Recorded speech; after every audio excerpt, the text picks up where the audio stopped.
राजस्थान में बहुप्रतीक्षित मंत्रिमंडल विस्तार के बाद में मंत्रियों के विभागों का बंटवारा भी हो गया है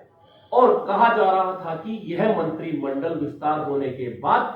कांग्रेस में आंतरिक संघर्ष थम जाएगा। लेकिन मंत्रियों के शपथ लेने के साथ ही जो विवाद शुरू हुआ वह लगातार बढ़ता जा रहा है। मसलन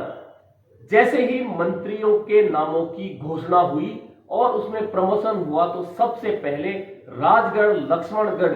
के विधायक जोहरी लाल ने विरोध का जो बिगुल टीकाराम जूली के खिलाफ बजाया उसे आगे बढ़ाते हुए राज्य के एक और विधायक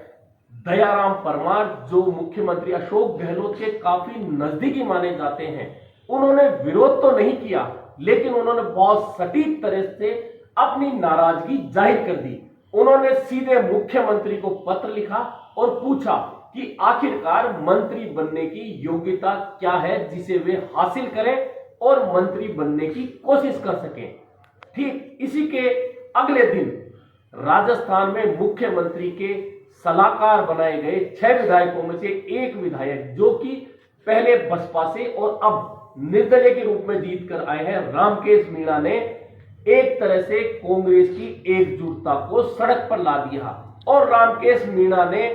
पूर्व उप मुख्यमंत्री सचिन पायलट पर धड़ाधड़ आरोप लगा दिए और यहां तक कह दिया कि वे आला कमान तक शिकायत लेकर जाएंगे कि सचिन पायलट के विरोध के कारण उन्हें मंत्री नहीं बनाया गया। अब यहां बहुत महत्वपूर्ण बात यह है कि आखिरकार रामकेश मीणा को यह बात किसने बताई कि उन्हें मंत्री नहीं बनने देने को लेकर सचिन पायलट ने प्रयास किए, क्योंकि या तो कांग्रेस आलाकमान या राज्य के प्रभारी अजय माकन या फिर मुख्यमंत्री को ही यह मालूम होता है कि कौन मंत्री बनने वाला है और कौन नहीं बनने वाला है। इनमें से किसी व्यक्ति की किसी नेता ने सूचना दी है तभी सामने वाले को पता चलता है कि उसे मंत्री बनना है या उसे नहीं बनना है। यानी कि रामकेश मीणा को किसने यह बात बताई कि सचिन पायलट की वजह से रामकेश मीणा मंत्री नहीं बने हैं। खैर, यह उनके विरोध का कारण हो सकता है, लेकिन राजस्थान में जिस तरह से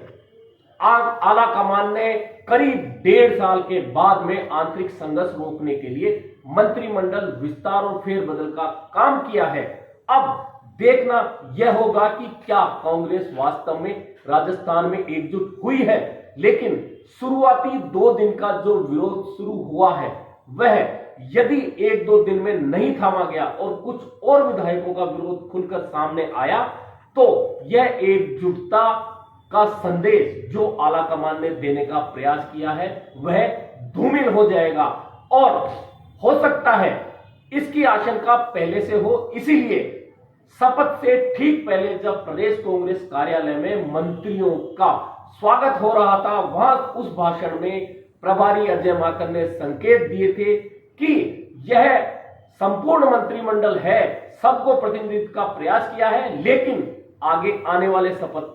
ग्रहण समारोह में फिर नया मंत्रिमंडल देखने को मिल सकता है। हालांकि इतनी जल्दी मंत्रिमंडलों में विस्तार या फेरबदल नहीं होते, लेकिन संभावना यह जताई गई है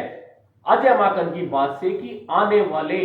2022 के अप्रैल या मई में राजस्थान में फिर एक मंत्रिमंडल विस्तार फेरबदल देखने को मिल सकता है। तब तक विरोध के स्वर कितनी दूर तक पहुंचते हैं, किसके द्वारा पहुंचते हैं, यह देखना काफी महत्वपूर्ण होगा।